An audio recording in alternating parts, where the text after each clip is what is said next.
പ്രവാസ ലോകത്തെ വാർത്തകളും വിശേഷങ്ങളും അതുപോലെ മാറി മാറി വരുന്ന നിയമങ്ങളും നേരത്തെ അറിയാൻ ഈ ചാനൽ സബ്സ്ക്രൈബ് ചെയ്യൂ. അടുത്തുള്ള ബെല്ലൈക്കൺ എനേബിൾ ചെയ്യാൻ മറക്കേണ്ട. നമസ്കാരം, ഒമാൻ വാർത്തകളിലേക്ക് സ്വാഗതം. ഇന്ന് ജൂൺ 11. പ്രധാന വാർത്തകൾ. ആമിറാത്ത് പബ്ലിക് പാർക്കിൽ അൽ നസീം സർക്കസിന് തുടക്കം. 16 ദിവസങ്ങളിലായി ഇവിടെ പ്രദർശനം നടക്കും. ഇതിനുശേഷം 40 ദിവസം സലാലയിൽ സർക്കസ് അരങ്ങേറും. 8 റിയാലാണ് പ്രവേശന ഫീസ്. വൈകുന്നേരം 4 മണി മുതൽ ഓരോ ദിവസവും 2 ഷോകൾ ഉണ്ടാകും.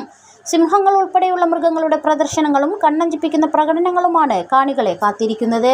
പരിശീലകൻ മുഹമ്മദ് അലി കഹ്റാമാനി വിവിധ മൃഗങ്ങളുമായി ചേർന്ന് നടത്തുന്ന പ്രകടനമാണ് സർക്കസിലെ പ്രധാന ആകർഷണം.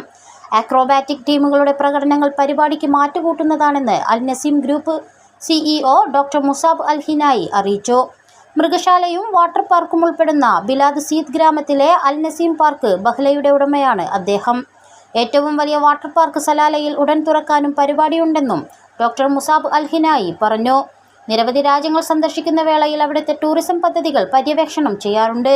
ഇതിൽ സവിശേഷതകൾ തോന്നുന്നവ രാജ്യത്തെ വിനോദസഞ്ചാരത്തെ പിന്തുണയ്ക്കുന്നതിനായി യാഥാർത്ഥ്യമാക്കുകയാണ് ചെയ്യുന്നത്. സർക്കസ് എൻ്റെ മുൻഗണനകളിൽപ്പെട്ട ഒന്നാണെന്നും അദ്ദേഹം പറഞ്ഞു. അവധിക്കാല ടിക്കറ്റ് നിരക്ക് കൊള്ളയ്ക്കു പുറമെ കൃത്യമായി സർവീസുകൾ ഒരുക്കാതെയും യാത്രക്കാർക്ക് ദുരിതം സമ്മാനിച്ച് എയർ ഇന്ത്യ എക്സ്പ്രസ് സർവീസുകൾ റദ്ദാക്കിയും വൈകിപ്പറന്നുമാണ് ഇരുട്ടടി തുടരുന്നത്. കുറഞ്ഞ ദിവസങ്ങളിലേക്ക് മാത്രമായി നാട്ടിൽ പോകുന്ന പ്രവാസികൾക്ക് വലിയ ദുരന്തം വിതയ്ക്കുന്നതാണ് നിലവിലെ സാഹചര്യം. ഇന്ത്യൻ സ്കൂളുകളിൽ വേനലവധി ആരംഭിച്ചതിന് പിന്നാലെ നാട്ടിലേക്ക് യാത്ര തിരിക്കുന്നവരുടെ എണ്ണം വർദ്ധിച്ചു വരികയാണ്. വിമാനത്താവളങ്ങളിൽ തിരക്കും വർദ്ധിച്ചിട്ടുണ്ട്. വരും ദിവസങ്ങളിൽ തിരക്ക് ഇനിയും ഉയരുമെന്നാണ് കരുതുന്നത്. ഈ ഘട്ടത്തിൽ സർവീസുകൾ റദ്ദാക്കുന്നതും വിമാനം വൈകുന്നതും യാത്രക്കാർക്ക് വലിയ പ്രയാസം സൃഷ്ടിക്കുകയാണ്. മസ്കത്തിൽ നിന്നും കോഴിക്കോട്ടേക്ക് ഇന്ന് പുലർച്ചെയുള്ള എയർ ഇന്ത്യ സർവീസ് റദ്ദാക്കി. വിമാനം പുറപ്പെടുന്നതിന് മണിക്കൂറുകൾക്ക് മുമ്പ് മാത്രമാണ് യാത്രക്കാർക്ക് വിവരം ലഭിക്കുന്നത്. കഴിഞ്ഞ ഒരാഴ്ചക്കിടെ നിരവധി സർവീസുകളാണ് എയർ ഇന്ത്യ എക്സ്പ്രസ് റദ്ദാക്കുന്നത്. വിവിധ വിമാനങ്ങൾ സമയം വൈകി സർവീസ് നടത്തുകയും ചെയ്തു. ഇതിനു മുമ്പുള്ള ദിവസങ്ങളിലും സമാന രൂപത്തിൽ മണിക്കൂറുകൾ കഴിഞ്ഞാണ് ടേക്ക് ഓഫ് ചെയ്തത്. വിമാന സർവീസുകൾ റദ്ദാക്കുന്നത് സംബന്ധിച്ചും വൈകുന്നതും യാത്രക്കാർക്ക് മുന്നറിയിപ്പ് നൽകുന്നുണ്ടെന്നാണ് എയർ ഇന്ത്യ എക്സ്പ്രസ് അധികൃതരുടെ വിശദീകരണം.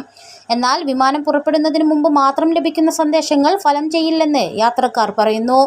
ദൂരദിക്കുകളിൽ നിന്ന് മണിക്കൂറുകൾക്ക് മുമ്പ് തന്നെ പുറപ്പെടുന്നവർക്ക് ഏറെ നേരത്തെ അറിയിപ്പ് ലഭിച്ചാൽ മാത്രമാണ് എയർപോർട്ടിലേക്കുള്ള യാത്രയ്ക്കും അതിനനുസരിച്ച് ക്രമീകരിക്കാൻ സാധിക്കുകയുള്ളൂ. വിമാനത്താവളത്തിലെത്തിയ ശേഷം മാത്രമാണ് യാത്രക്കാർ പലരും സർവീസ് റദ്ദാക്കുന്നതും വൈകുന്നതും അറിയുന്നത്. ഹജ്ജിന് ശേഷമുള്ള ഉംറ തീർത്ഥാടനത്തിന് ബുക്കിംഗ് സജീവമാക്കി ഒമാനിൽ നിന്നുള്ള ഉംറ സംഘങ്ങളും ട്രാവൽ ഏജൻസികളും. ബലിപെരുന്നാളിന് ശേഷം ജൂലൈ ആദ്യവാരത്തിലാണ് സൗദി ഉംറ തീർത്ഥാടകരെ അനുവദിക്കുന്നത്. അവധിക്കാലമായതിനാൽ പ്രവാസി കുടുംബങ്ങൾക്കും ഉംറയ്ക്ക് പോകാൻ മികച്ച അവസരമാണ്. നിരവധി പേരാണ് ഈ അവസരം ഉപയോഗപ്പെടുത്തി ഉംറയ്ക്കൊരുങ്ങുന്നത്. സൗദിയുടെ വിവിധ വിസ സൗകര്യങ്ങളും അനുകൂല ഘടകമാണ്. ഹജ്ജ് കഴിഞ്ഞ് ഹാജിമാർ മടങ്ങുന്നതിനാൽ മക്കയിലും മദീനയിലും തിരക്ക് കുറയുകയും ചെയ്യും. ഉയർന്ന ടിക്കറ്റ് നിരക്ക് മൂലം നാട്ടിലേക്കുള്ള യാത്ര മാറ്റിവെച്ച പ്രവാസി കുടുംബങ്ങളാണ് ഉംറയ്ക്കൊരുങ്ങുന്നത്. നാട്ടിൽ നിന്ന് മാതാപിതാക്കളെ അടക്കം സന്ദർശക വിസയിൽ കൊണ്ടുവന്ന് ഒമാനിൽ നിന്നും ഉംറ തീർത്ഥാടനത്തിനായി കൊണ്ടുപോകുന്നവരും നിരവധിയാണ്. ഒമാനിൻ്റെ വിവിധ ഭാഗങ്ങളിൽ നിന്നും ഉംറ യാത്രയ്ക്കായി അന്വേഷണം വരുന്നുണ്ടെന്നും പ്രവാസി കുടുംബങ്ങൾക്കുൾപ്പെടെ സൗകര്യമൊരുക്കുന്നതിൻ്റെ ഭാഗമായി ജൂലൈ 10 ഉംറ സംഘം ലക്ഷ്യം വെക്കുന്നുണ്ടെന്നും ICF ഉംറ സർവീസ് പ്രതിനിധി അറിയിച്ചു. ലോകകപ്പ് യോഗ്യതാ മത്സരത്തിൽ ഒമാൻ ഇന്ന് കിർഗിസ്ഥാനെ നേരിടും. രാത്രി 8 മണി മുതൽ ബൗഷർ സുൽത്താൻ ഖാബൂസ് സ്പോർട്സ് കോംപ്ലക്സിലാണ് മത്സരം. ഇന്നത്തെ മത്സരത്തിൽ ജയമോ സമനിലയോ നേടിയാൽ ഒമാന് ഗ്രൂപ്പ് ചാമ്പ്യന്മാരാകാം. അവസാനമായി ഒമാൻ കിർഗിസ്ഥാനെ നേരിട്ടപ്പോൾ ജയം കിർഗിസ്ഥാനൊപ്പമായിരുന്നു. എന്നാൽ പുതിയ കോച്ചിന് കീഴിൽ മികച്ച ഫോമിൽ തുടരുന്ന ഒമാന് ഇന്നും ജയം ആവർത്തിക്കാനാകുമെന്ന പ്രതീക്ഷയിലാണ്. അവസാന മത്സരത്തിൽ മലേഷ്യയോട് സമനില വഴങ്ങിയാണ് കിർഗിസ്ഥാൻ എത്തുന്നത്. അതേസമയം 12 പോയിന്റുമായി ഗ്രൂപ്പിൽ 1-ാം സ്ഥാനത്താണ് ഒമാൻ ഇപ്പോൾ. ലോകകപ്പ് യോഗ്യതയിൽ ഒമാൻ 3-ാം റൗണ്ടിൽ പ്രവേശിക്കുകയും ചെയ്തിട്ടുണ്ട്.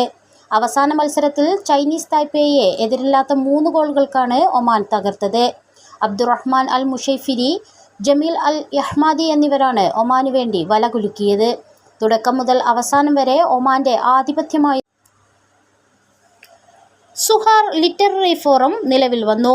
സാഹിത്യ ചർച്ചകൾ, കവിയരങ്ങുകൾ, പുസ്തക പരിചയം, പ്രശസ്തരായ മലയാള സാഹിത്യകാരന്മാരുടെ പേരിൽ പുരസ്കാരങ്ങൾ ഏർപ്പെടുത്തുക, നാട്ടിലെയും വിദേശത്തെയും മുൻനിര എഴുത്തുകാരെയും കവികളെയും പങ്കെടുപ്പിച്ചുകൊണ്ടുള്ള ചർച്ചകൾ സംഘടിപ്പിക്കുക, സാഹിത്യ അഭിരുചിയുള്ളവരെ കണ്ടെത്തി അവർക്കാവശ്യമായ നിർദ്ദേശങ്ങൾ നൽകുക തുടങ്ങിയ ഉദ്ദേശത്തോടെയാണ് സുഹാർ ലിറ്റററി ഫോറം നിലവിൽ വന്നത്.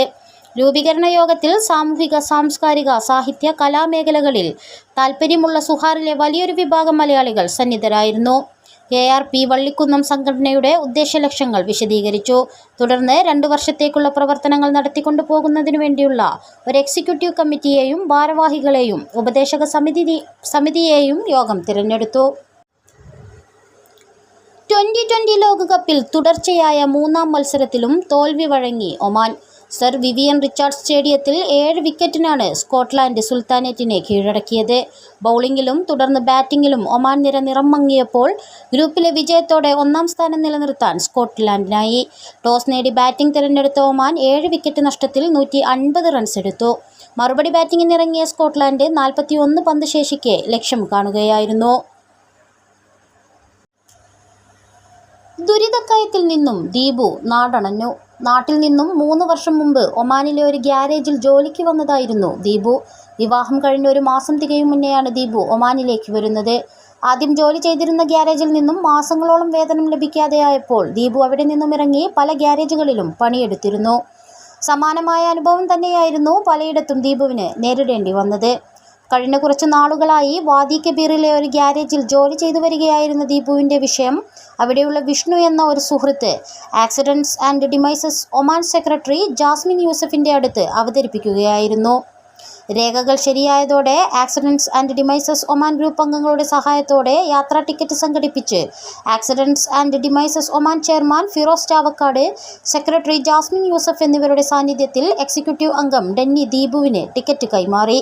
ഇന്നലെ പുലർച്ചയ്ക്ക് എയർ ഇന്ത്യ എക്സ്പ്രസ് വിമാനത്തിൽ ദീപു നാട്ടിലെത്തി. പ്രവാസി വെൽഫെയർ മുസന്ന സംഘടിപ്പിച്ച മുസന്ന സൂപ്പർ കപ്പിൽ ഗാലൻസ് FC ഒമാൻ ജേതാക്കളായി. ഇന്ത്യൻ ഫുട്ബോൾ ടീം അംഗവും ഇന്ത്യൻ സൂപ്പർ ലീഗിൽ ഹൈദരാബാദ് FC താരവുമായ റബീഹ് ടൂർണമെന്റ് ഉദ്ഘാടനം നിർവഹിച്ചു. ഫൈനലിൽ മസ്കത്ത് ഹാമേഴ്സുമായുള്ള മത്സരം ഗോൾ രഹിത സമനിലയിൽ പിരിഞ്ഞതോടെ ഷൂട്ടൌട്ടിലേക്ക് നീങ്ങുകയായിരുന്നു. ഷൂട്ടൌട്ടിൽ 3-2 കിക്കും സേവ് ചെയ്ത ഗാലൻസ് FC കീപ്പർ വിമൽ തന്നെയാണ് ടൂർണമെന്റിലെ മികച്ച കീപ്പർ. ടോപ്പ് 10 ബർക്ക 3-ാം സ്ഥാനവും ബ്രദേഴ്സ് ബർക്ക 4-ാം സ്ഥാനവും സ്വന്തമാക്കി. വിജയികൾക്ക് ട്രോഫിയും ക്യാഷ് പ്രൈസും മുസന്ന പ്രവാസി വെൽഫെയർ ഭാരവാഹികൾ സമ്മാനിച്ചു. 3ാമത് ജബൽ അക്തർ ടൂറിസം ഫെസ്റ്റിവലിന് അടുത്ത മാസം 18-ന് തുടക്കമാകും. സെപ്റ്റംബർ 14 വരെ തുടരും. ദാഖിലിയ ഗവർണറേറ്റാണ് ഫെസ്റ്റിവൽ ഒരുക്കുന്നത്.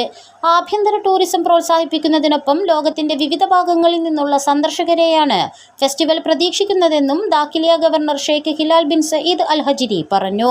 ചെറുകിട ഇടത്തരം സംരംഭകരെയും കർഷകരെയും ഫെസ്റ്റിവൽ പ്രോത്സാഹിപ്പിക്കുന്നു. സംരംഭകർ അവരുടെ ഉൽപ്പന്നങ്ങൾ ഇവിടെ പ്രദർശിപ്പിക്കും. എണ്ണ, സുഗന്ധവസ്തുക്കൾ തുടങ്ങിയവയ്ക്ക് പുറമെ കർഷകർ തങ്ങളുടെ വിളകളും പ്രദർശനത്തിനെത്തിക്കും. സന്ദർശകർക്ക് ഉൽപ്പന്നങ്ങളും പഴങ്ങളും അടക്കം നേരിട്ട് നിർമ്മാതാക്കളിൽ നിന്നും കർഷകരിൽ നിന്നും സ്വീകരിക്കാനാകും. കുതിര പ്രദർശനം ഫെസ്റ്റിവലിലെ മറ്റൊരു ആകർഷണമാണ്. കഴിഞ്ഞ വർഷങ്ങളിൽ അരങ്ങേറിയ ഫെസ്റ്റിവലുകളുടെ വിജയത്തിൽ നിന്നും ഊർജ്ജം ഉൾക്കൊണ്ടാണ് 3ാമത് ടൂറിസം ഉത്സവത്തിന് വേദിയൊരുക്കുന്നത്. ഹൈൽ അൽ യമാൻ, സിഹ് കത്ന പാർക്ക് എന്നിവയാണ് ഫെസ്റ്റിവലിൻ്റെ പ്രധാന വേദികൾ. ഹൈക്കിംഗ്, കുതിരസവാരി, വിൽപ്പന സ്റ്റാളുകൾ തുടങ്ങി വ്യത്യസ്ത വിനോദ വിപണന വിഭവങ്ങൾ ഫെസ്റ്റിവലിനെ വ്യത്യസ്തമാക്കും. കുട്ടികളെയും കുടുംബങ്ങളെയും ആകർഷിക്കുന്ന വിവിധ വിഭവങ്ങളും ഫെസ്റ്റിവലിലുണ്ടാകും. അടിയന്തരമായി O-, B- ഗ്രൂപ്പ് രക്തം ആവശ്യമുണ്ടെന്ന് സെൻട്രൽ ബ്ലഡ് ബാങ്ക് അധികൃതർ അറിയിച്ചു. ഈ വിഭാഗതലത്തിൽപ്പെട്ടവർ ബൗഷറിലെ ബ്ലഡ് ബാങ്ക് ആസ്ഥാനത്തെത്തി രക്തം ദാനം ചെയ്യണമെന്നും അധികൃതർ ആവശ്യപ്പെട്ടു. ദാതാക്കളുടെ എണ്ണത്തിൽ ഗണ്യമായ കുറവുണ്ടായതിനാൽ എല്ലാ ഗ്രൂപ്പുകളുടെയും രക്തം ആവശ്യമായിട്ടുണ്ട്. ബൗഷർ ബ്ലഡ് ബാങ്കിൽ ഞായറാഴ്ച മുതൽ വ്യാഴാഴ്ച വരെ രാവിലെ 8 മണി മുതൽ രാത്രി 8 വരെയും വെള്ളിയാഴ്ച രാവിലെ 8 മുതൽ ഉച്ചയ്ക്ക് 2 മണി വരെയും നേരിട്ടെത്തി രക്തദാനം ചെയ്യാം. മുൻകൂട്ടി ബുക്ക് ചെയ്യേണ്ട ആവശ്യമില്ല.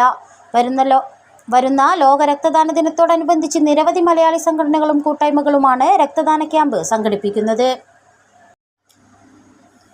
ബുറൈമി ഗവർണറേറ്റിന്റെ വിവിധ ഭാഗങ്ങളിൽ കടകളിൽ മോഷണം നടത്തിയ 3 പേരെ പോലീസ് അറസ്റ്റ് ചെയ്തു. മഹ്ദ, യങ്കൽ വിലായത്തുകളിലെ വാണിജ്യ സ്ഥാപനങ്ങളിലാണ് കഴിഞ്ഞ ദിവസങ്ങളിൽ മോഷണം നടന്നത്. സംഭവത്തിൽ അന്വേഷണം നടത്തിയ ദാഹിറ, ബുറൈമി പോലീസ് കമാൻഡുകളാണ് പ്രതികളെ പിടികൂടിയത്. പ്രതികൾക്കെതിരെ നിയമ നടപടികൾ സ്വീകരിച്ചു.